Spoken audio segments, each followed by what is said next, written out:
মরুভূমির মধ্যে তাঁবু টাঙ্গায়া কে যেন কি পাক করতেছে, আর দুইটা বাচ্চা খালি মা মা বলে কাঁদতেছে। উমর ফারুক চিন্তায় পড়ে গেলেন, এত রাত্রে কি পাক করে বাচ্চাগুলো কান্দে।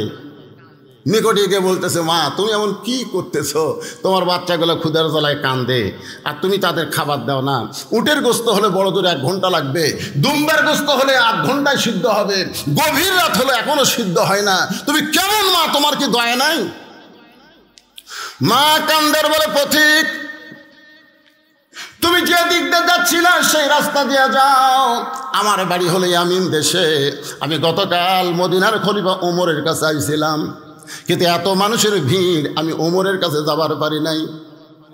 আমার ক্ষুধার্ত সন্তানকে নিয়ে আমি মরুভূমির মধ্যে তাঁবু টাঙ্গায়া, আমার সন্তান যখন বারবার খাবার চাই আমি পাতিলে পানি আর পাথর দিয়ে নিচে আগুন জ্বালায় সিদ্ধ করতেছি। আমার পাতিলের পাথর কোনোদিন সিদ্ধ হবে না। আমার সন্তানকে এত বেশি খিদা লাগছে, আমি মনে করেছিলাম ওরা এক সময় ঘুমায় যাবে। আমার মনে হয় আমার সন্তান 2টা রাত কাটাবার পারবে না। সঙ্গে সঙ্গে হযরত ওমর এক দৌড় বাইতুল মালের দরজায় গিয়ে বলে, আসলাম তাড়াতাড়ি 1 বস্তা খাবার আমার মাথায় উঠায় দে।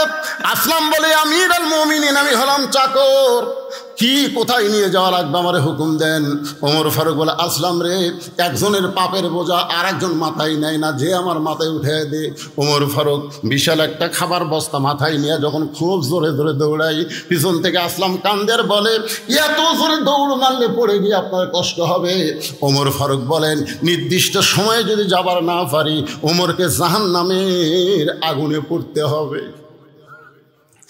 এক দৌড়ে গিয়ে তাঁবুর পিছনে দাঁড়ায় বলে, মা রুটি আর হালুয়া তৈরি করো।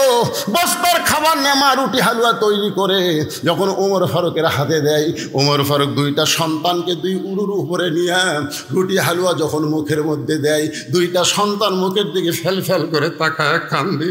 কে গো তুমি, বাবার দরদ নিয়ে আমাদের সামনে গভীর রাত্রে হাজির হয়েছ। মেয়েটা চিল্লায় বলে, পথিক উমর যদি মদিনার খলিফা না হইয়া তুমি যদি মদিনার খলিফা হইতো তাহলে মদিনা আল্লাহর জান্নাত হয়ে যেত। আব্দুল্লাহ বলতেছে, রে নবীর সাহাবীরা, তোমরা সবাই যখন ঘুম পাড়ো আমার বাবা তখন ঘুমায় না।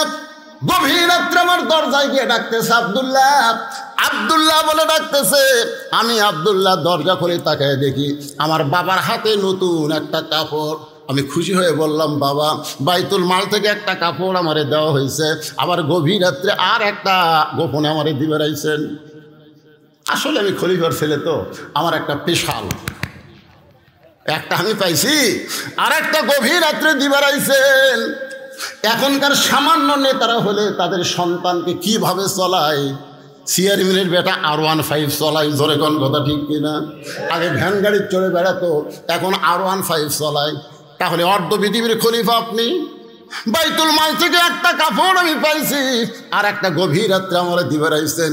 সঙ্গে সঙ্গে হযরত ওমর আল্লাহর কোরআন থেকে তেলাওয়াত করতেছে, ইন্নাল্লাহা ইয়ামুরুকুম আন তুআদ্দুল আমানাতি ইলা আহলিহা ওয়া ইযা হাকামতুম বাইনান নাস আন তাহকুমু বিল আদল। আল্লাহু আকবার, আল্লাহু আকবার। 6 বছর ধরে আম বাগানে চাষ করছে, 6 বছর। এবার জ্যৈষ্ঠ মাসে দেখবার গাছে আম পাকছে কিনা, যা দেখে গাছের ডালে ছোট্ট একটা বাচ্চা পাক আম পাড়তেছে আর ব্যাগের মধ্যে তুলতেছে।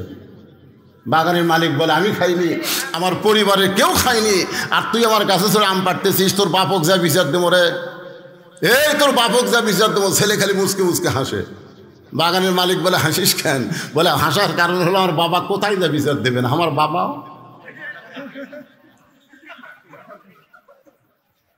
বাগানের মালিক তাকায় দেখে ওর বাপ আর এক গাছের চোড়া খেলে আম পাড়ে আর বস্তা ভরায়। গাছের নিচে বসে কান্দের বলে, আল্লাহ বিচার দেবো কার কাছে, বেটাও চোর বাপও চোর। আজকে আমাদের বাংলাদেশের অবস্থা হয়েছে তাই, বিচার দেওয়ার জায়গা নাই। জোরে বলে, কথা বল না, কথা বল না। খালি কথা না বলার কারণে আজকে বাংলাদেশে জালিমদের জুলুম বাড়তিছে। জোরে কোন কথা ঠিক না? গত সপ্তাহে 620 টাকা করে 1 কেজি গোস্ত কিনছে। এবার জামাই আইছে, শাশুড়ি বলতেছে 1 কেজি হবে না, 2 কেজি আনেন। তো এখন 1300 টাকা লিয়ে গেছে 2 কেজি আনবেন। 2 কেজির দাম হয় 1240 টাকা, লিয়ে গেছে কত? 1300। তো কসাইকে বলতেছে ভাই 2 কেজি গোস্ত দাও। 2 কেজি গোস্ত দেওয়ার পরে 1300 টাকা দিছে। কসাই টাকা নিয়ে বলতেছে আর 100। তাই কে রে, গত সপ্তাহে লিয়ে গেলাম 620, হ্যাঁ 60 টাকা ফেরত দে। না না না আর 100 দেন, 700 করে লাগছে। ওই তখন আস্তে করে কষার দিকে তাকে দেখে সাইডে দাও থসে, খস করে দাও লিছে, লিয়ে যার উপর গোস্ত কাটে ওই খাটে মারছে লাত্তি মারা কষার ঘাড়ের উপর দাও ধরে বলতেছে কত করে কেজি গো? কষাই বলতেছে আপনি জানবেন, আপনার কাছে কোনো দরকার নেই। জনগণ জবান খুললে জালেমের জুলুম কমে যাবে। জোরে কোন কথা কর না কেন, কথা কর না কেন, সব চুপ মেরে গেছে। যেই ভারত আমাদের বাবরি মসজিদ ভাঙ্গা বহু ফাঁকা জায়গা ভারতে আছে না নাই? জোরে কোন আছে না নাই? ফাঁকা জায়গায় রাম মন্দির না বানায়া মসজিদ ভাঙ্গে মসজিদের জায়গাতে রাম মন্দির বানালো। আর সেই ভারতের স্টার জি বাংলা আমাকে মেয়েগুলো দেখে একটা মরুদ তাকে শাসন করে না। জোরে কোন কথা কর না কেন, জবান বন্ধ হয়ে গেছে। বাংলাদেশের মুসলমান নামাজ না পড়তে পারে কিন্তু মসজিদকে জীবনের চাইতে ভালোবাসে। জোরে কোন কথা ঠিক কিনা? তো যেই ভারত আমাকে বাবরি মসজিদ ভাঙ্গা রাম মন্দির বানালো, সেই ভারতের চ্যানেল বাংলাদেশে চলবে? তা আপনার বাড়ি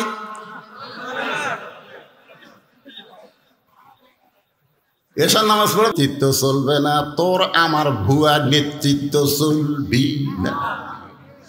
আজকে আমাদের বাংলাদেশে যারাই নেতৃত্ব দিবার চায় ঠিক মতো বিসমিল্লাহ বলবার পারে না। জোরে বলেন কথা ঠিক কিনা? যদি আল্লাহর কোরআন তেলাওয়াত করবার না পারে তারা আসল নেতা না, তারা হলো ভুয়া নেতা। জোরে বলেন কি নেতা? আরো জোরে বলেন কি? জোরসে বলেন, জোর হলো না, আরো জোরে।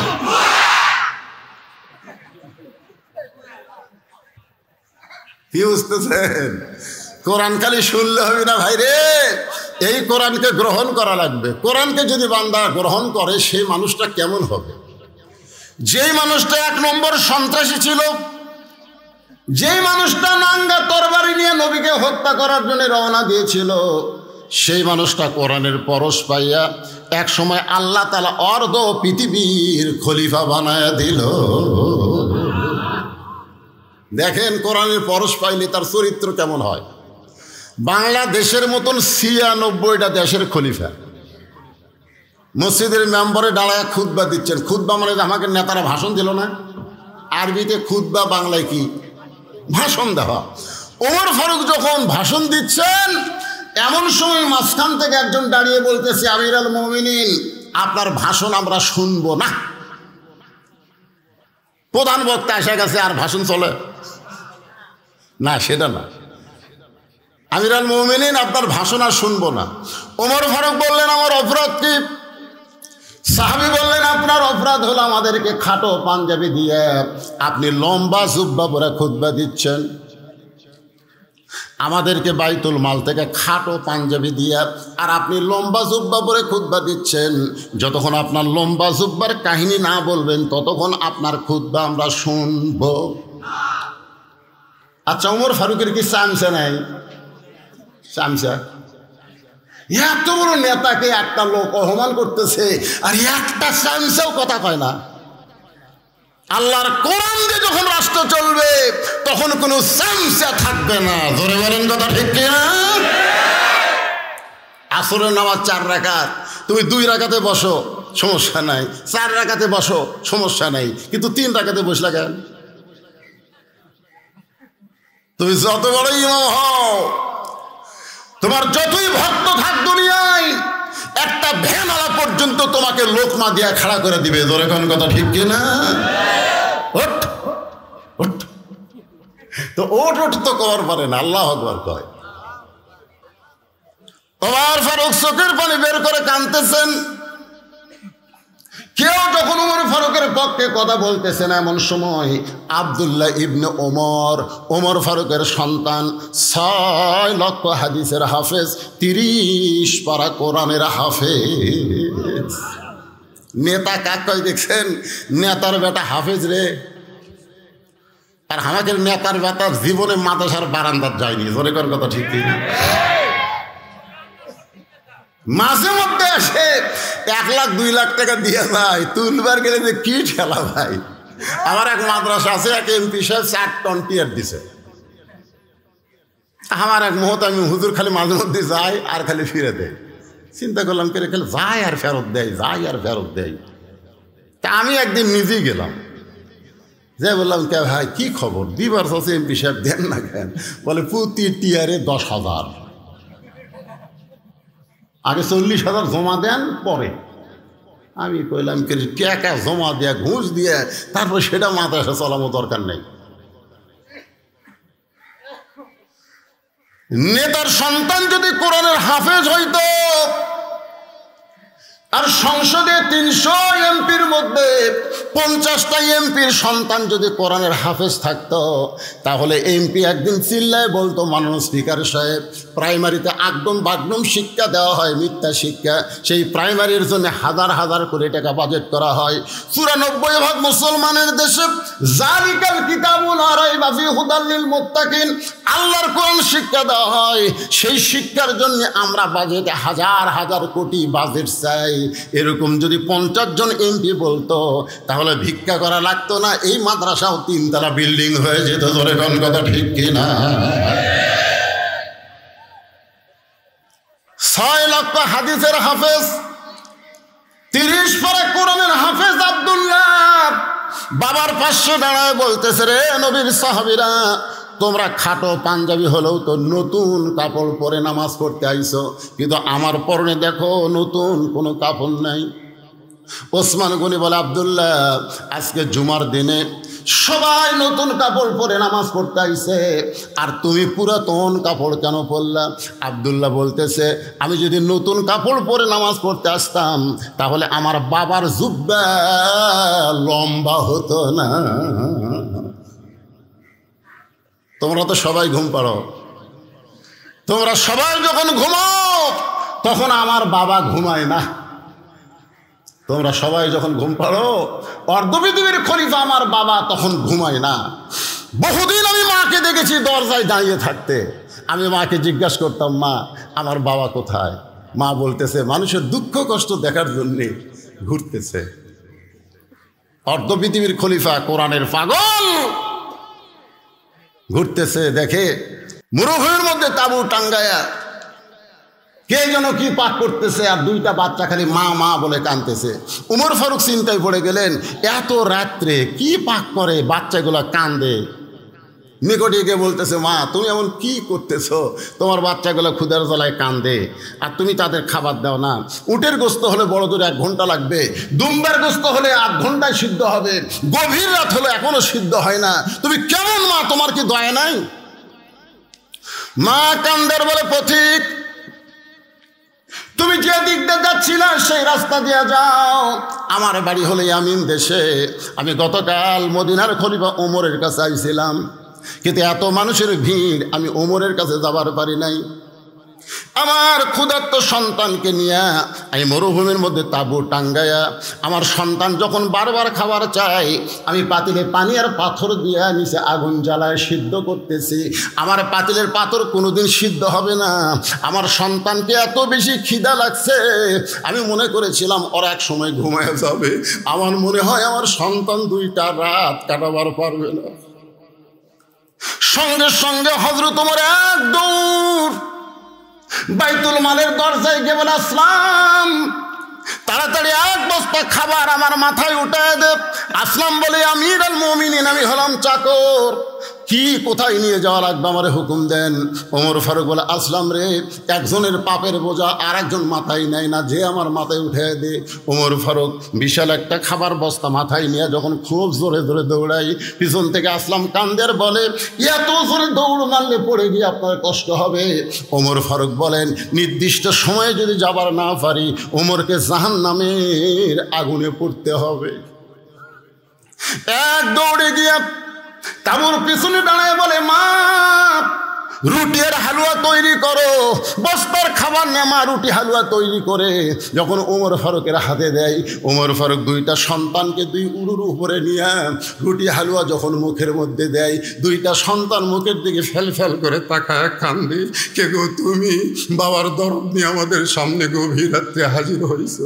মেয়েটা চিল্লায় বলে, পথিক, উমর যদি মদিনার খলিফা না হইয়া তুমি যদি মদিনার খলিফা হইতো তাহলে মদিনা আল্লাহর জান্নাত হয়ে যেত। আব্দুল্লাহ বলতেছে, রে নবীর সাহাবীরা, তোমরা সবাই যখন ঘুম পাড়ো আমার বাবা তখন ঘুমায় না। গভীর রাত্রে আমার দরজায় গিয়ে ডাকতেছে, আব্দুল্লাহ আব্দুল্লাহ বলে ডাকতেছে। আমি আব্দুল্লাহ দরজা খুলে তাকায় দেখি আমার বাবার হাতে নতুন একটা কাপড়। আমি খুশি হয়ে বললাম, বাবা বাইতুল মাল থেকে একটা কাপড় আমারে দেওয়া হয়েছে, আবার গভীর রাত্রে আর একটা গোপনে আমারে দিবে রাইছেন। আসলে আমি খলিফার ছেলে তো, আমার একটা পেশাল একটা আমি পাইছি, আর একটা গভীর রাত্রে দিবে রাইছেন। এখনকার সামান্য নেতারা হলে তাদের সন্তানকে কিভাবে চলায়, চেয়ারম্যানের বেটা R15 চলায়, জোরে কোন কথা ঠিক কিনা? আগে ভ্যান গাড়ি চড়ে বেড়াতো, এখন R15 চলায়। তাহলে অর্ধ পৃথিবীর খলিফা আপনি। বাইতুল মাল থেকে একটা কাপড় আমি পাইছি, আর একটা গভীর রাত্রে আমার দিবে রাইছেন। সঙ্গে সঙ্গে হযরত ওমর আল্লাহর কোরআন থেকে তেলাওয়াত করতেছে, ইন্নাল্লাহা ইয়ামুরুকুম আন তুআদ্দুল আমানাতি ইলা আহলিহা ওয়া ইযা হাকামতুম বাইনান নাস আন তাহকুমু বিল আদল। আল্লাহু আকবার, আল্লাহু আকবার। 6 বছর ধরে আম বাগানে চাষ করছে, 6 বছর। এবার জ্যৈষ্ঠ মাসে দেখবার গাছে আম পাকছে কিনা, যা দেখে গাছের ডালে ছোট্ট একটা বাচ্চা পাক আম পাড়তেছে আর ব্যাগের মধ্যে তুলতেছে। বাগানের মালিক বলে, আমি খাইনি, আমার পরিবারের কেউ খায়নি, আর তুই আমার গাছে ছোট আম পাড়তেছিস, তোর বাপক যা বিচার দেবো রে, এই তোর বাপক যা বিচার দেবো। ছেলে খালি মুচকে মুচকে হাসে। বাগানের মালিক বলে, হাসিস কেন? বলে, হাসার কারণ হলো আমার বাবা কোথায় যা বিচার দেবেন, আমার বাবা।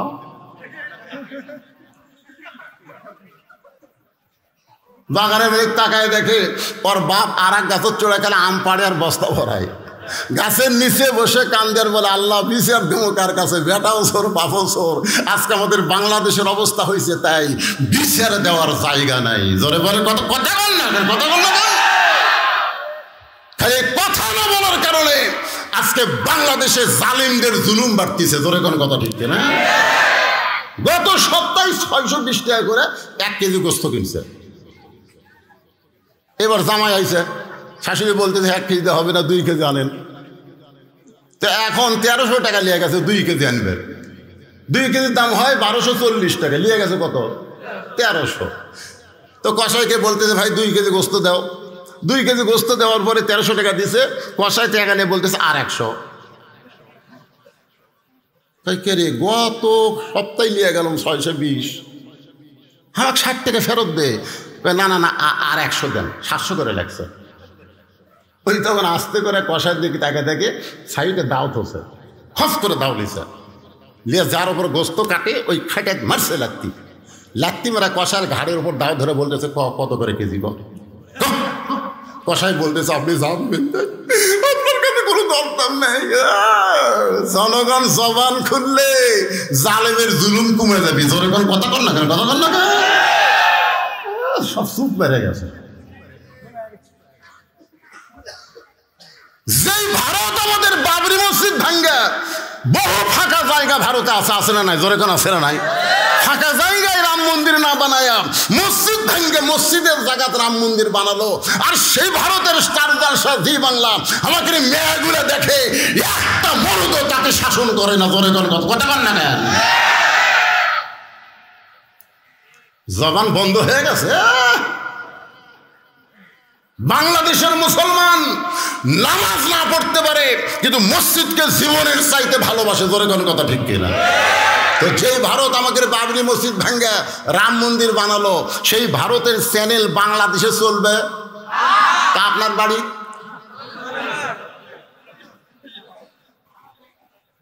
এশার নামাজ পড়ে বাড়ির গেছে, যা দেখে বউ যে ঘরত বসে আছে ঘর থেকে লো লো লো লো লো লো হরি হরি হরি হরি কি রে, লো লো লো লো হরি হরি কি দেখে বউ জি বাংলা দেখতেছে।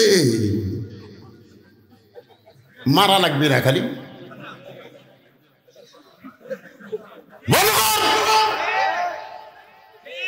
মুসলমানের ঘরে ভারত চলবে না। মুসলমান ভারতকে বয়কট ঘোষণা করলে ধরে কথা ঠিক না। আমাদের কলিজে আগুন ধরে দিছে মসজিদের জন্য, শুধু মসজিদের জন্য 32,000 ফিলিস্তিনি শহীদ হয়ে গেছে। ধরে কোন কথা ঠিক কিনা? শুধু মসজিদের জন্য ছোট ছোট বাচ্চারা পর্যন্ত জীবন দিচ্ছে। বাইতুল মুকাদ্দাস আমাদের দখলে দিবি না, এই জীবন আমরা রাখবো না। আর শালা ভারতের আমাদের বাবরি মসজিদ ভাঙ্গা রাম মন্দির বানালো, আর আমাদের বউগুলা ওদের চ্যানেল দেখতেছে। এই মেয়েরা ও শুনে কি হবে রে? আবার প্রজেক্টরের মাধ্যমে আমার দেখাচ্ছে।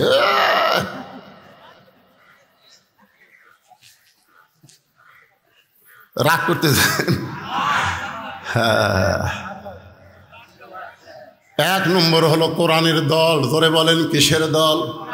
আমি সেই কোরআনের দলকে নিয়ে আপনাদের সামনে ওয়াজ করতেছি। তারপরে 2 নম্বর হলো হাফিজুল লিসান, 3 নম্বর হলো মুতাইমুল জাইয়ান, 4 নম্বর হলো মুফসিল উরিয়ান, আর 5 নম্বর হলো ওমান সাল্লি আলা হাবিবির রহমান। এই 5টা দলের পর ওয়াজ করতে যদি 1টা বাজে আপনাকে আপত্তি আছে না? আপনাকে এলাকার কাজ কাম লাগিতে বুঝছেন না?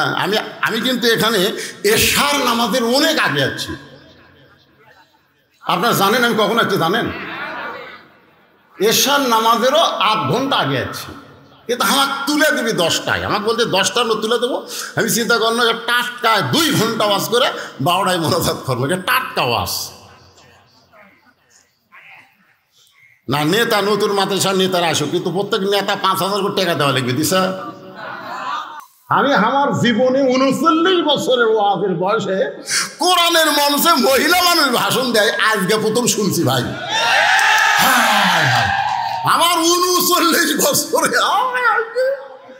তুমি গলার কাছে গলার দড়ি দেওয়া লাগবি রে। জোরে কর কথা ঠিক না? কে রে ওর স্বামী কি মরছে কে রে? তো বইয়ের পক্ষে স্বামী দোয়া চাবি রে।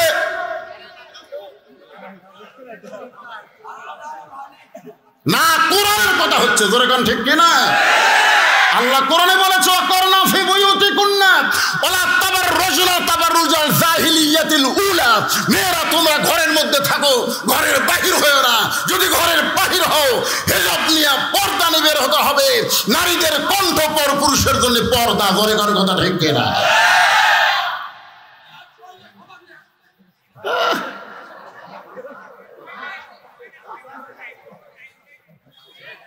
ঘুম ধরবি?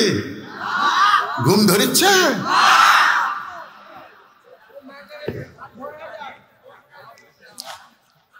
আল্লাহর বান্দার একটু মনোযোগ দিয়ে শুনবেন। আব্দুল্লাহ বলতেছে আমি যখন বললাম বাবা বাইতুল মাল থেকে একটা পাঞ্জাবি আমারে দেওয়া হয়েছে, গোপনে আর একটা পাঞ্জাবি আমারে দিবার আইছেন। আসলে আমি খলিফার সন্তান, আমার ভাগ্য ভালো। সঙ্গে সঙ্গে ওমর ফারুক কোরআন থেকে একটা আয়াত তেলাওয়াত করলেন। আয়াতের বাংলা অর্থ মনে হয় আপনারা বোঝেন নাই। বুঝছেন? যখন বুঝেছেন কি বললেন? ইন্নাল্লাহা ইয়ামুরুকুম আন তুআদ্দুল আমানাতি ইলা আহলিহা ওয়া ইযা হাকামতুম বাইনান নাস আন তাহকুমু বিল আদল। আব্দুল্লাহ রে, যেদিন থেকে মদিনার খলিফা হইছি সেদিন থেকে গোটা রাষ্ট্র আল্লাহ আমাকে আমানত স্বরূপ দিয়েছে। আমানত। জোরে কোন কি?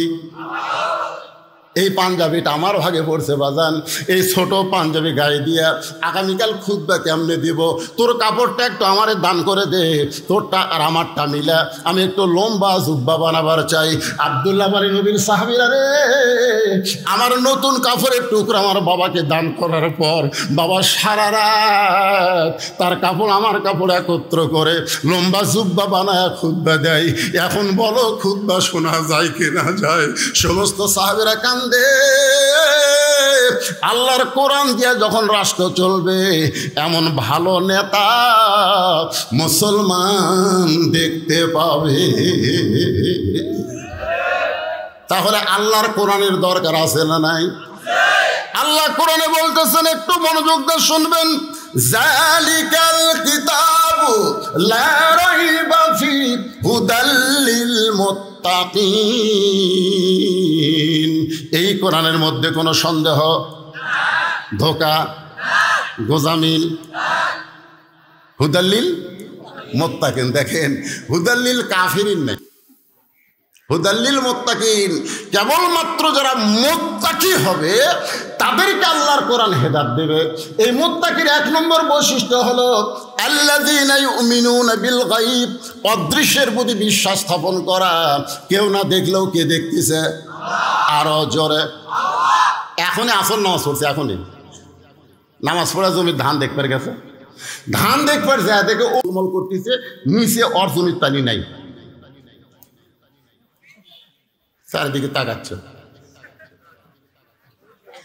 কেউ নাই, কেউ নাই। আস্তে করে বসে, বুঝলেন, ওই দুই হাত দিয়ে আল কাটছে, কাটা ওই পানি দিয়ে হাত বসে, দুই আবার খাড়া হয়ে চারিদিকে তাকাচ্ছে। কেউ দেখেনি, আলহামদুলিল্লাহ, কেউ দেখেনি। আপনারা বলেন তো, কেউ দেখছে? কে? আজকে যদি এই বিশ্বাস আমাদের অন্তরে থাকলো, কেউ না দেখলো আল্লাহ দেখতেছে, একলাই 10টা সিল মারবে কাটতো।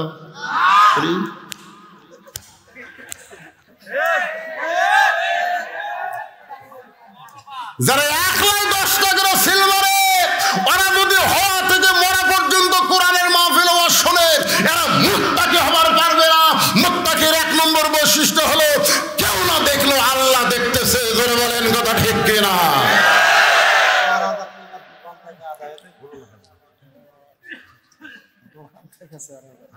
এরা টাকা ঠিক করে ফেলে দিতে পারে। এ যারা দোকান দিয়েছে তোকে ছাড় দেন নি,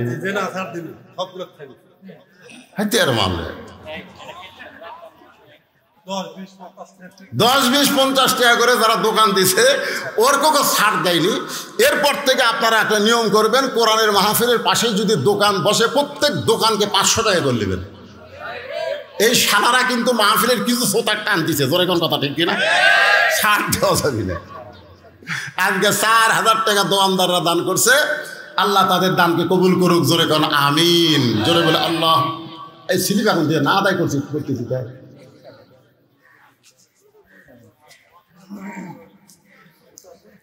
যেভাবে জনগণ বসে থাকা আওয়াজ শুনতেছে এই গরমের মধ্যে, মনে হচ্ছে না রাত 12:30 বাজছে। কেবা মুরব্বী, ও চাচা, ও চাচা, আপনি কোথা উঠে গেলেন? বারে ধরে ধরে স্বামী বলতে, হায় হায়, এইরকম বুড়া মানুষ আওয়াজ শুনতেছে রে। একটু মনোযোগ দিয়ে শোনেন। কোরআনের দল 1 নম্বর কিসের দল? কোরআনের দলের উপর কথা বলতেছে, একটু মনোযোগ দেন। এরপর আল্লাহ বলতেছে আল্লাযীনা ইউমিনুনা বিল গায়ব। এরপরে বলা হচ্ছে ইউকিমুনাস সালাত, নামাজকে কায়েম করা লাগবে। নামাজ পড়লে হবে না, নামাজ কায়েম করা লাগবে। জোরে কোন কি করা লাগবে? আমার এলাকার এক মুয়াজ্জিন, বুঝলেন, ফজরের আজান যখনই দেয়, চারিদিক থেকে 4-5টা কুত্তে আসে ওই মসজিদের জানলার কাছে উ উ।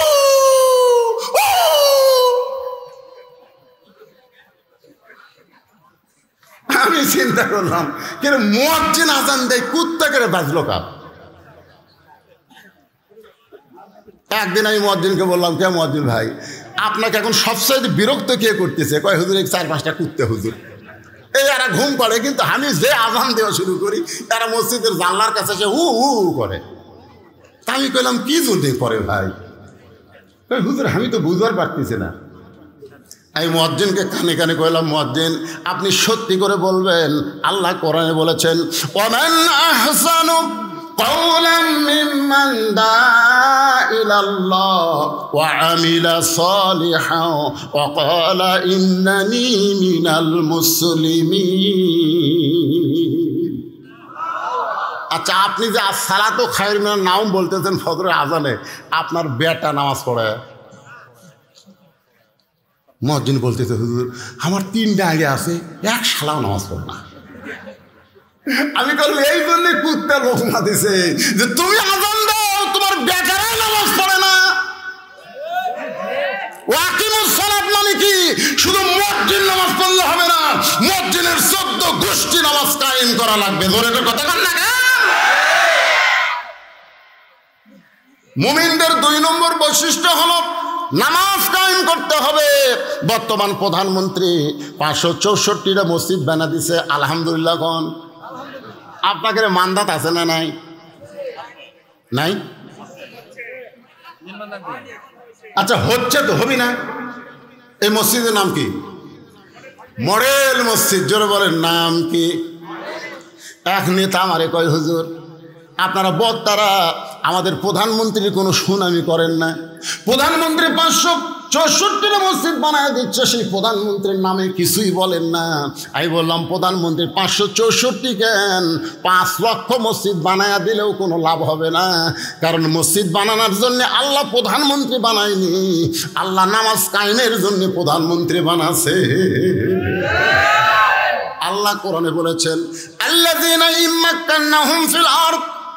মুসলমানের মধ্যে কাউকে যখন ক্ষমতার চেয়ার দেওয়া হয়, তার 1 নম্বর কাম হলো পদ্মা সেতু নির্মাণ করা, 1 নম্বর কাম হলো 4 লাইন রাস্তা করা, 1 নম্বর কাজ হলো 564 মসজিদ করা।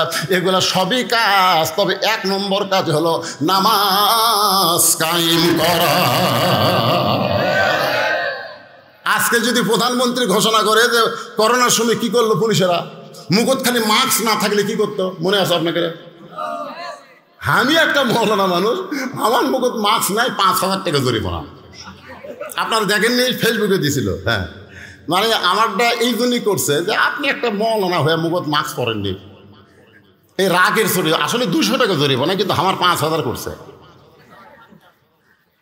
আপনারা বলেন প্রধানমন্ত্রী যদি ঘোষণা করে, শুধু মডেল মসজিদ নয়, মডেল মসজিদে মুয়াজ্জিন যখন আজান দিবে, ওই আজান দেওয়ার সাথে সাথে মুসলমান দাবি করে মসজিদের মধ্যে ঢোকে না, ওদের পাছার কাপড় খুলে 5টা করে বাড়ি। এই আইন যদি প্রধানমন্ত্রী চালু করে দেয়, আপনারা বলেন তো আমাদের যুবকেরা আজান দেওয়ার পরে বেড়ে ঘুরবি?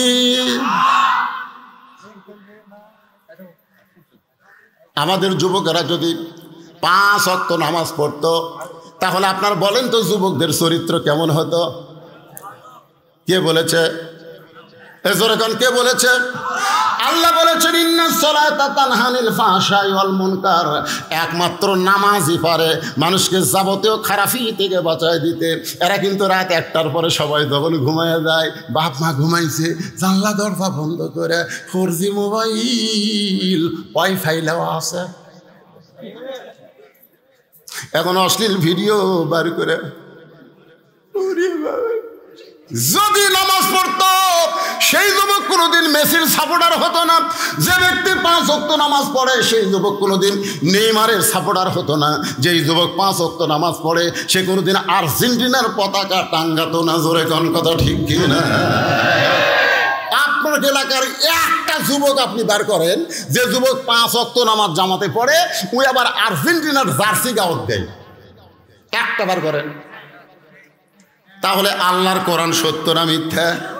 আল্লাহর কোরআন বলতেছে ইন্নাস সালাতা তানহা আনিল ফাহশাই ওয়াল মুনকার। একমাত্র নামাজই পারে মানুষকে যাবতীয় খারাপি থেকে বাঁচায় দিতে।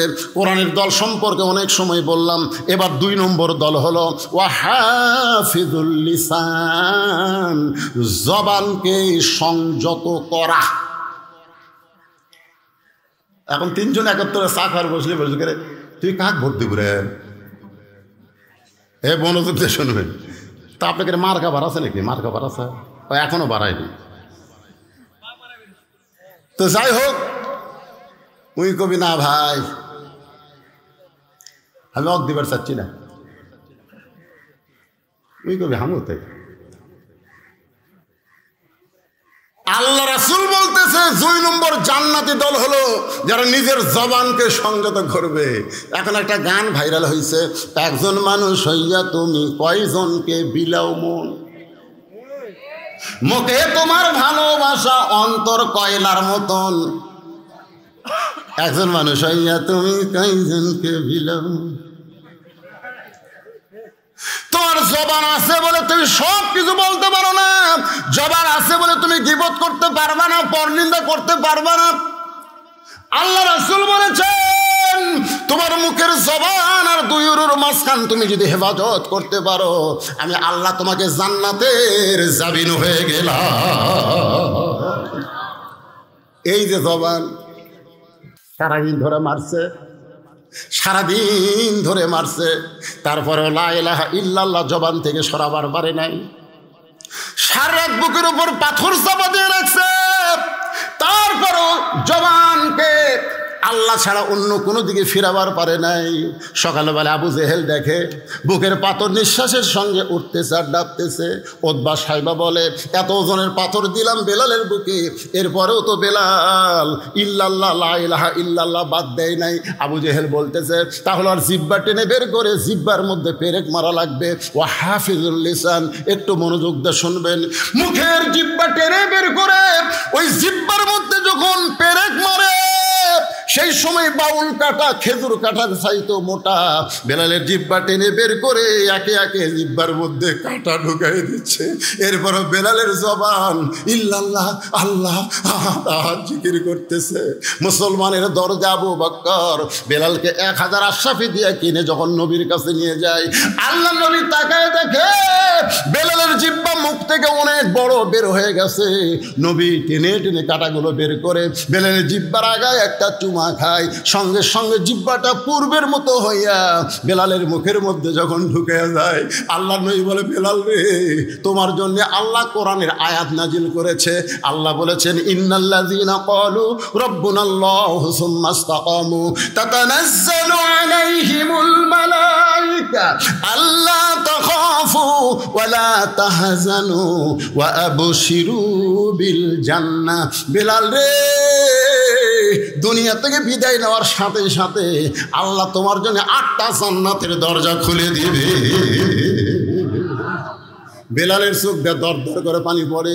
রাসূল বলে বেলাল সুবহানাল্লাহ কও। বেলাল কয় হুজুর মরে গেলে আল্লাহ জান্নাত দিবে। এত কষ্ট করে জবানকে হেফাজত করলাম, ওই কাফেরদের কথা না শুনে আল্লাহর জিকির করলাম, এর বিনিময়ে কি আল্লাহ দুনিয়াতে আমারে কিছুই দিবে না? রাসূল বলে বেলাল তুমি কি চাও? বেলাল বলে গোপনে আল্লাহ জিকির করার পরে এত কষ্ট যারা আমাকে দিল সে আল্লাহু আকবার জোরে জোরে আমি বলবার চাই। রাসূল বেলালের কপালে চুম্বন দিয়ে বলে বেলাল রে, মক্কায় আল্লাহ জোরে বলার পরিবেশ নাই, যেদিন জোরে বলার পরিবেশ হবে সেই দিন সবার আগে তুমি আল্লাহু আকবার জোরে মুয়াজ্জিন হয়ে আযান দিবে। আজকে আমরা সেই জবানকে সাইজ করার জন্য একবার তাকবীর দেওয়া লাগবে। পারবেন ভাই? গলা খাকারি দেন। লিল্লাহি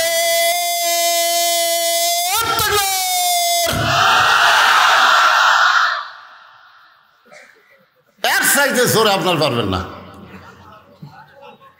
এরা দেয়নি নাকি?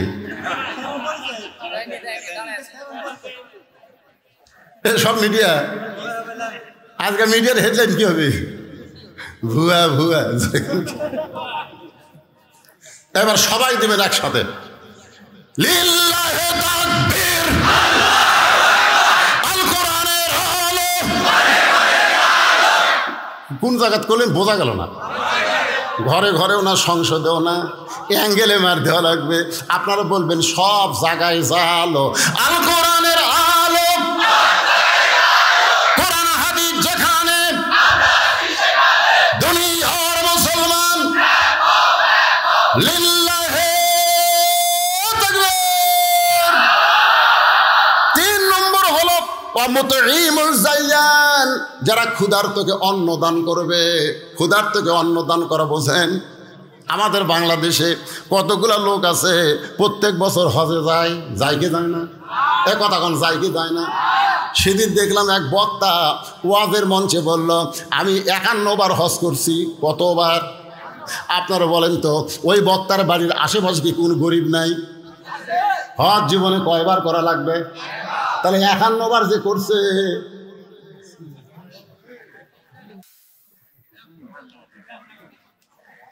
এ হাসেন কেন? মুতিমুল জাইয়ান একটু মনোযোগ দিয়ে শোনেন।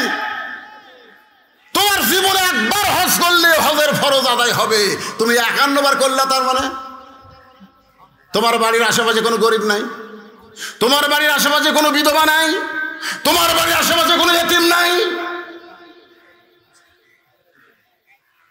রবি ইবনে সুলাইমান হজ করতে যাবেন, ওরা 10 জন। জোরে কোন কয়জন? রবি ইবনে সুলাইমান দূরের এক আত্মীয়ের বাড়ির থেকে দোয়া নিয়ে আসার সময় গভীর রাত্রে তাকায় দেখে রাস্তার পাশে কে যেন কি করতেছে। একটু নিকটে গিয়ে দেখে একটা মহিলা মরা গাদার গা থেকে গোস্ত কাটতেছে আর টোপলা বাঁধতেছে। রবি ইবনে সুলাইমান চিন্তায় পড়ে গেল, একে তো গাদা খাওয়া হারাম, তারপরে মরা গাদার গোস্ত কাটতেছে। এই মহিলার অবশ্যই খারাপ মহিলা, কোনো হোটেলের সঙ্গে হয়তো যোগাযোগ রেখেছে, এই মরা গাদার গোস্ত দেয়, সেইটা পাক করে হোটেল আলো হয়তো মানুষদেরকে খাওয়ায়। দেখি মেয়েটা কোথায় যায়। রবি ইবনে সুলাইমান নিজের বাড়িতে গভীর রাত্রে না গিয়া ওই মেয়েটার পিছনে পিছনে নিরাপদ দূরত্ব বজায় রেখে রাস্তা নিল। মেয়েটা একটা ভাঙ্গা বাড়ির মধ্যে ঢোকার সঙ্গে সঙ্গে 2টা মেয়ে কাঁদতেছে আর বলতেছে, মা আর ক্ষুধার জ্বালায় পারতেছে না, মা তাড়াতাড়ি আমাদের খাবার দাও।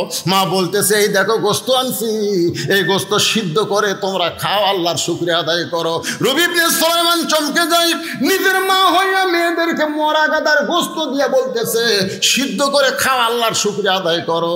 তিনি লোকমা দিয়ে বললেন, মা আমি নিজের চোখে দেখছি, মা তুমি মরা গাদার গোস্ত কাইটা তোমার মেয়েদেরকে দিছো। এবার মেয়েটা বলতেছে, পথিক রে, আমার বাড়িতে আজকে 5-7 দিন হলে খাবার নাই, আমার স্বামীও দুনিয়া থেকে বিদায় নিয়েছে, এখন আমি মা কি করব? রাতের অন্ধকারকে চাদর মনে করে আমি বের হয়ে গেছি। হালাল না হারাম জীবিত আমি তো এটা তমিজ করতে পারি নাই, আমার মেয়েদের ক্ষুধা নিবারণ করার জন্য আমি মরা গাদার গোস্ত কেটে এনে দিয়েছি। রবি ইবনে সুলাইমান বলে, মা আমি এবার হজে যাবার চাইছিলাম বন্ধুদের সঙ্গে, আমি আর হজে যাব না, আমার হজের সব সম্পত্তি আমি তোমাদেরকে দিয়া দিব। তিনি এক দৌড়ে বাড়িতে আসলেন, হজের যত সামান আসলো সব ওই মেয়েকে দান করলেন। মার মেয়ে মিলে দোয়া করতে চাল্লা, যে মানুষটা হজে না গিয়ে তার সব সম্পদ আমাদেরকে দান করে দিল, আল্লাহ মক্কা মদিনা তার বাড়ির জন্য হাজির করে দিও। রবি ইবনে সুলাইমান বলে, মা উল্টা দোয়া করো না, মক্কা মদিনা কোনোদিন মানুষের বাড়িতে হাজির হয় না, বরং মানুষকেই মক্কা মদিনায় যাইতে হয়। মার মেয়ে বলতেছে, বাবা শোনো, আমরা হলাম দোয়া করা আর কবুল করার মালিককে। নির্দিষ্ট সময়ে ওই 9টা বন্ধু এসেছে, চলো বন্ধু হজে যাই। বলে, তোমরা যাও, এবার আমি যাবার পারবো না। সবাই বলতেছে, তুই না বহু লোককে বললি হজে যাব, তাহলে হজে কেন যাবি না? বলে, আমার অসুবিধা আছে ভাই, তোমরাই যাও। ওই 9 বন্ধু হজ করে হজের সমস্ত কাম শেষ করে রবি ইবনে সুলাইমানের বাড়ির দরজায় এসে ডাকতেছে, রবি ইবনে সুলাইমান দরজা খোল। রবি ইবনে সুলাইমান দরজা খুলে দেখে ওই 9টা বন্ধু তার দরজার সামনে দাঁড়ায়া। আল্লাহ রাসূল বলেছেন, তোমাদের এলাকার কোনো মানুষ হজ করে যখন তোমাদের এলাকায় ফেরত আসে, তুই মহব্বত নিয়ে ওই হাজির চোখের দিকে যদি তাকাও, ওই চোখ দিয়ে মক্কা মদিনা দেখে যে সব পাইছে, সেই সওয়াব আল্লাহ তোমাকে দান করে দিবে। রবি ইবনে সুলাইমান বললেন, ভাই তোমরা হজ করে আইছো, আমি জানলে তোমাদের সঙ্গে দেখা করতাম। একজনের মাথায় একটা বিশাল টোপলা, এই টোপলালা বলতেছে, মিথ্যাবাদী, হজে যাওয়ার আগে তোর কাছে চাইছিলাম, তুই কইনি হজে যাব না। আবার হজ করতে যাই দেখি তুই আমাদের সামনে আল্লাহর ঘর তাওয়াফ করতেছিস। আমি বললাম, রবি ইবনে সুলাইমান রে, তুই না কইলি এবার হজ করতে যাব না, তাহলে আমাদের সামনে আল্লাহর ঘর তাওয়াফ করিস। তখন তুই বললি, ভাই এই টোপলা টানতে আমার একটু কষ্ট হয়, তুই একটু টোপলা ধর। আমি তোর টোপলা হাতে নিলাম, তুই ছাপা মারো ছাই করলি আমাদের সামনে সামনে। তোকে মক্কায় কয়েকবার দেখেছি, কিন্তু টোপলা দেবার পারলাম না। মনের আগে গেলাম মদিনায়, মদিনায় গিয়ে দেখি রাসূলের রওজার পাশে দাঁড়ায়া তুই আল্লাহর নবীর সালাম দিচ্ছিস। আমরা টোপলা তোকে দিবার চাইলাম, কিন্তু তুই যেন কোথায় হারিয়ে গেলি। রে মিথ্যাবাদী, একসঙ্গে হজে যাবার চাইছি বলতেছিলাম একসঙ্গে গেলি না, তাওয়াফ করার সময় আমারে টোপলা দিলি, আমরা নয়টা বন্ধু কয়েকবার তোকে দেখলাম, আমাদের দেখা দিলি কিন্তু আমাদের সঙ্গে না আইসা আগেই বাড়িতে এসে দরজা বন্ধ করে দিছিস। তোর টোপলা তুই নে, তুই হলি মিথ্যাবাদী, তুই মুনাফিক। 9টা বন্ধু টোপলা দিয়ে যখন চইলা যায়, রবি ইবনে সুলাইমান টোপলা নিয়ে কান্দার বলে, আল্লাহ আমি তো হজে যাইনি, আল্লাহ আমি তো হজে যাইনি, আমার বন্ধুরা কেমন করে এমন কথা বলতেছে, এইটা কিসের টোপলা গো আল্লাহ, আমার মুনাফিক মিথ্যাবাদী বলে গেল, আমি জীবনে এমন কি অপরাধ করলাম গো আল্লাহ। কাঁদতে কাঁদতে যখন বেহুশ হয়ে পড়ে যায়, এমন সময় আল্লাহর নবী রবি ইবনে সুলাইমানের মাথায় হাত দিয়ে বলে, রে রবি ইবনে সুলাইমান কান্দিস না, ওই অনাথ এতিমকে তোর হজের সমুদয় সম্পদ দান করার কারণে একজন ফেরেশতাকে তোর চেহারায় রবি ইবনে সুলাইমান বানায়া আল্লাহ তোর নামে হজ করায় আনিছে। রবি ইবনে সুলাইমান বলে, রাসূলুল্লাহ বুঝতে পারলাম আল্লাহ তাআলা একজন ফেরেশতাকে দিয়ে আমার নামে হজ করায় নিছে, আপনার রওজা জিয়ারত করায় নিছে, কিন্তু এক বন্ধু এই যে টোপলা দিয়ে গেল, এইটা কিসের টোপলা গো নবী জানতে চাই। সঙ্গে সঙ্গে নবী কোরআনের আয়াত তেলাওয়াত করলেন, ওয়ামা তুনফিকু মিন শাইইন ফি সাবিলিল্লাহি ওয়াফা ইলাইকুম ওয়া আনতুম লা তুজলামুন। আয়াত দিয়া নবী বুঝাই দিলেন টোপলার খবর, আয়াত দিয়ে বুঝাই দিলেন বাজান গো মুতিইমুল জাইয়ান, ক্ষুধার থেকে অন্ন দান করার দরকার আছে না নাই? যারা ক্ষুধার থেকে অন্ন দান করে তাহলে তারা তাদের জন্য আল্লাহর জান্নাত আশা করে আছে। 3 নম্বর 4 নম্বর হলো মুকসিল উরিয়ান, যারা বস্ত্রহীনদেরকে বস্ত্র দান করে, এই যে কঠিন শীতের মধ্যে বস্ত্রহীনদেরকে যারা বস্ত্র দান করে আল্লাহর জান্নাত তাদের জন্য আশা করে আছে।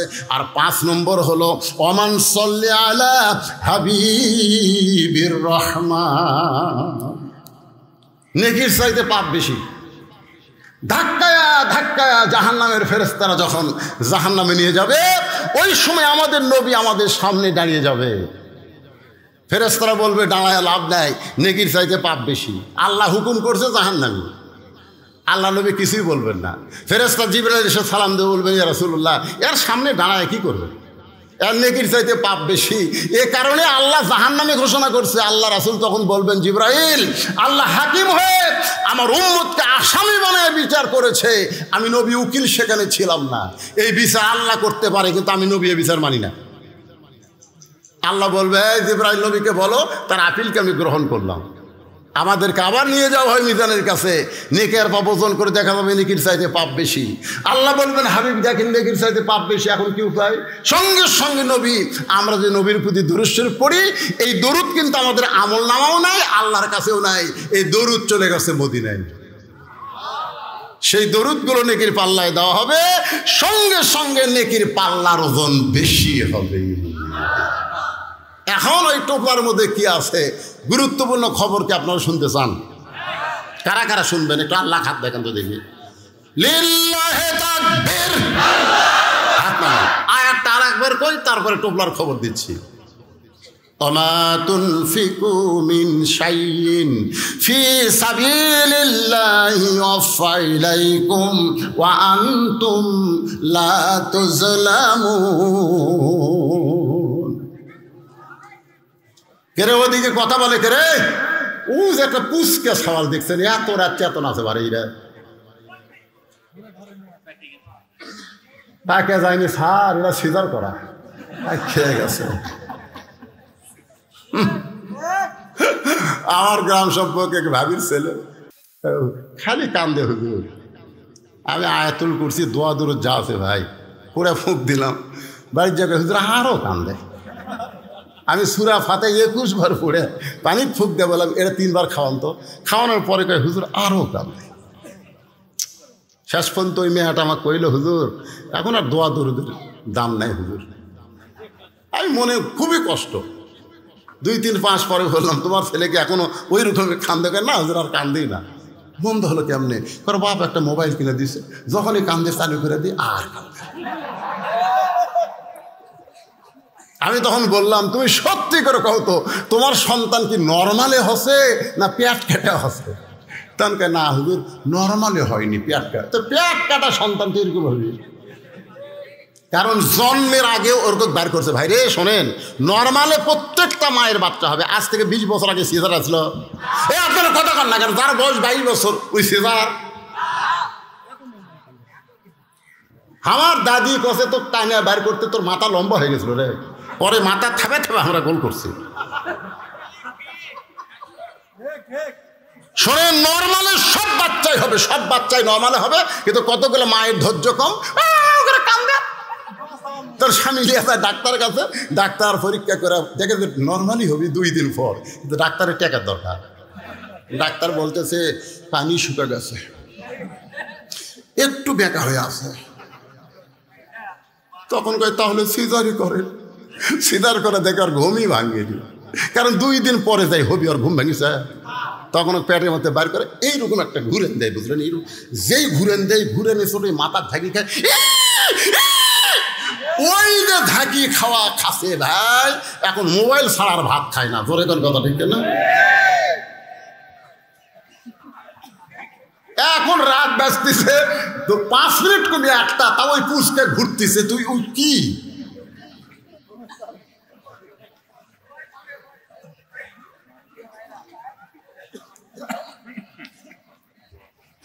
মন খারাপ করতেছেন? আপনি মুরব্বী মানুষ, কি করবেন? এখন এলো ওয়াশ না করলে তো ওয়াজ হবে না। ঠিক আছে, আপনারা সবাই শুনবেন। টুপলার মধ্যে কি আছে? আল্লাহ নবী কোরআনের আয়াত তেলাওয়াত করে রবি ইবনে সুলাইমানকে শুনাইলেন। সবাই কিন্তু শুনবার চাচ্ছেন। এখন যদি কেউ না শুনে চলে যান, লিমা তাকুলু মালা তাফআলুন। আল্লাহ কোরআনে বলছে মুখের কথার সাথে কামের মিল না থাকলে টাটকা মুনাফিক। আপনারা না শুনে উঠে যান, তাহলে ওই একজন মাথা তুলে হুজুর রে হুজুর রে।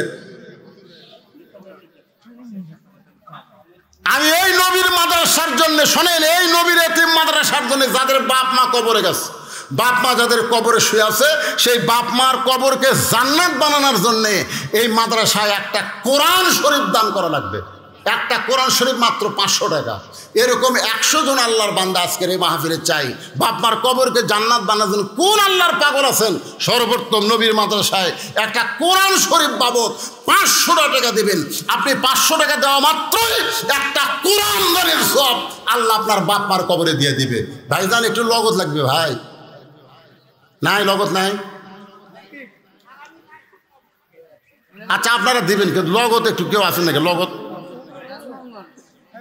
এই দেখেন দেখেন, লগত শুরু হয়ে গেছে। এই দুটা মাশাআল্লাহ, দেখেন 100টা হতে কতক্ষণ লাগে, কিভাবে চলে যাচ্ছে রে। আল্লাহ তোমার একটি মায়ের জন্য দোয়া চাই, আর একজন আল্লাহর বান্দা কিছুই না, একটা কোরআন সবচাইতে বড় দান নবীর মাদ্রাসা একটা কোরআন। টাকা ঠিক হয়ে যাবে ইনশাল্লাহ। আর একটা কোরআন শরীফ বাবা 500 টাকা দান করছে। আল্লাহ দান কবুল করেন। টেস্ট এমনভাবে করছে যে হাতত পাওয়া।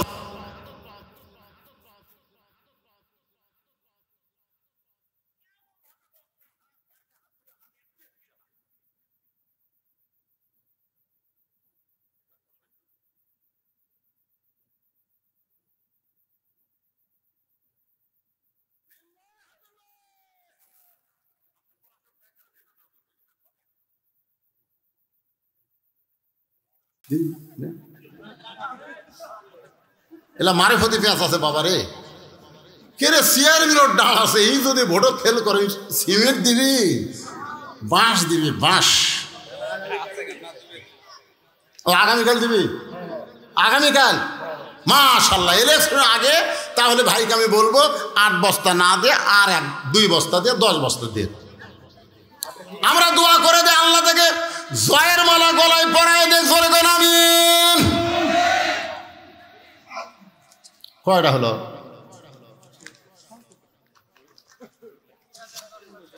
চোখ চশমা ছাড়া দে, কি পেঁচের লেখা রে বা।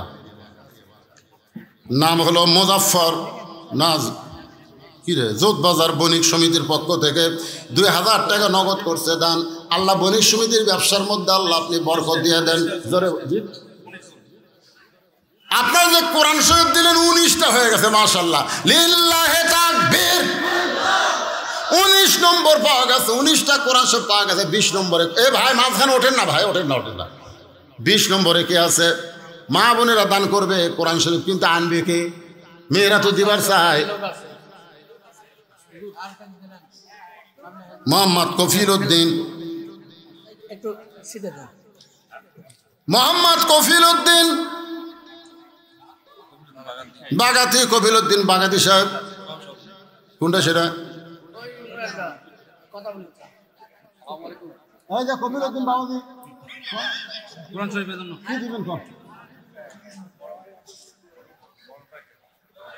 বলেন আপনারা এতক্ষণ দেননি কেন? এ আব্দুল মান্নান যখন আদায় করছে তখনই সব দিয়ে শেষ করা লাগতো।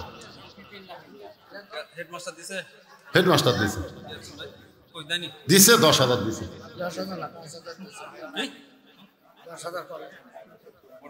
এ কোন না কেন লোকজন সব চলে গেলে আপনি দানের কথা শুনবি যে?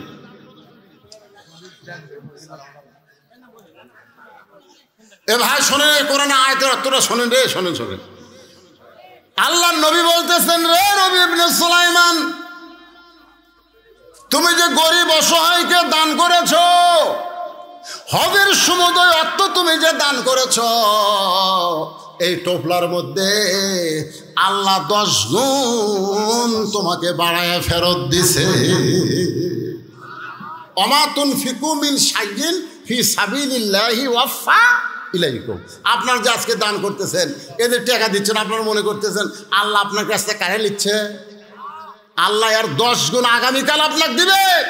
বিশাল একটা অ্যাক্সিডেন্ট ছিল আপনার আগামীকাল, সে অ্যাক্সিডেন্ট থেকে আল্লাহ আপনাকে হেফাজত করবে। আপনার ছেলে হয়তো বিপদে পড়তো, মেয়ে বিপদে পড়তো, সমস্ত বিপদ আপদ আপনার জমিতে ধান আছে, আসমানের বেলা জমিনের বেলা থেকে আল্লাহ আবাদগুলো হেফাজত করবে।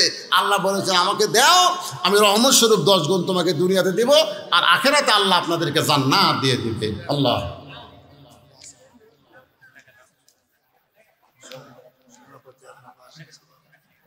আপনি এখনো দেননি ভাই? দিছে না, অনেকে দান প্রকাশ করে না। সভাপতি সাহেবের ছেলে মেজর, ছেলে মেজর হলে বাবু কি করে আল্লাহ জানে।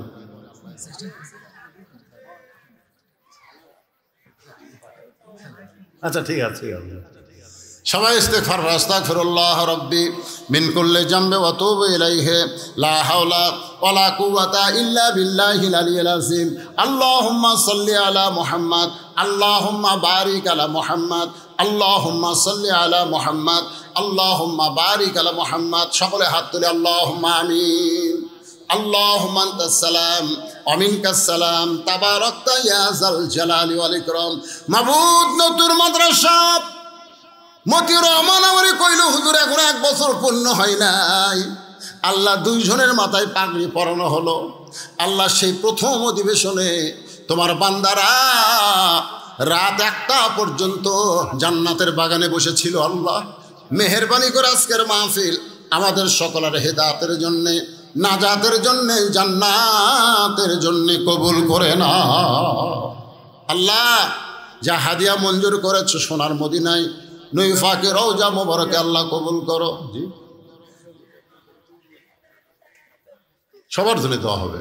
আয় আল্লাহ তাআলা এই মাদ্রাসায় যারা জমি দিল, মাদ্রাসার ঘর নির্মাণে যারা সহযোগিতা করলো, আজকেও যারা নগদে বাকিতে হাজার হাজার, এমনকি গামছার মধ্যে 10টা টাকাও যারা দান করে দিল, আল্লাহ সকলের দানগুলোকে জান্নাতের বিনিময় হিসাবে আল্লাহ কবুল করো। আমরা যারা হাত তুলেছি সকলে বলেন রব্বির হামহুমা কামা রব্বায়ানি সগীরা। বাপ মা যদি কবরে যায়, আল্লাহ বাপ মার কবরকে জান্নাতের টুকরা বানাও। আমার সম্মানিত মা বোনদেরকে আবেদা সালিয়া পর্দা নিচে কবুল করো। ফিলিস্তিনের মুসলমানকে আল্লাহ তুমি বিজয় দিয়ে দাও। বাইতুল মুকাদ্দাস আল্লাহ মুসলমানকে দাও। আল্লাহ যারা দুনিয়া থেকে বিদায় হয়েছে শাহাদতের মর্যাদা দিয়ে দাও। আহত অবস্থায় আছে আল্লাহ সুস্থ দাও। আয় আল্লাহ তাআলা আসমানি বালা জমিনি বালা থেকে অত্র এলাকার আবাদগুলোকে তুমি হেফাজত করো। আল্লাহ এই বাজারের প্রতি রহমত বরকতের দরজা খুলে দাও। যারা কষ্ট করে মেহনত করে এত সুন্দর আয়োজন করেছে, রাতে বৃষ্টি হলো, সকালবেলায় মনে হচ্ছিল মাহফিল হবে না, আল্লাহ সেই মাহফিলটা রাত 1টা পর্যন্ত হলো। আল্লাহ মাহফিলে যারা কষ্ট করে এত সুন্দর আয়োজন করলো তাদের সকলকেই জান্নাতি কবুল করো। আল্লাহ আজকের মাদ্রাসার সম্মানিত সভাপতি মুরব্বী মানুষ, আল্লাহ তাকে তুমি কবুল করো, হায়াতে তাইবা দান করো। মাহফিলের সভাপতি, মাহফিলের বিশেষ অতিথি, মাহফিলের প্রধান অতিথি এমপি সাহেব সহ আল্লাহ সকলকে তুমি কবুল করো। অনেক উপজেলার চেয়ারম্যান, ভাইস চেয়ারম্যান দোয়া চেয়েছে আল্লাহ, আমরা সকলের জন্য দোয়া করে আল্লাহ সকলকে তুমি কবুল করো। আল্লাহ খাস করে মিডিয়ার ভাইদেরকে আল্লাহ তুমি কবুল করো। আল্লাহ যাদের মিডিয়ার মাধ্যমে মানুষ কোরআন হাদিসের আলোচনা শুনতে পায়, আল্লাহ তাদের সর্বাধিক বিপদ আপদ মুসিবত থেকে এদেরকে হেফাজত করো। আল্লাহ সুবহান রাব্বিকা রব্বিল ইজ্জাতি আম্মা ইয়াসিফুন ওয়া সালামুন আলাল মুরসালিন ওয়ালহামদুলিল্লাহি রাব্বিল আলামিন।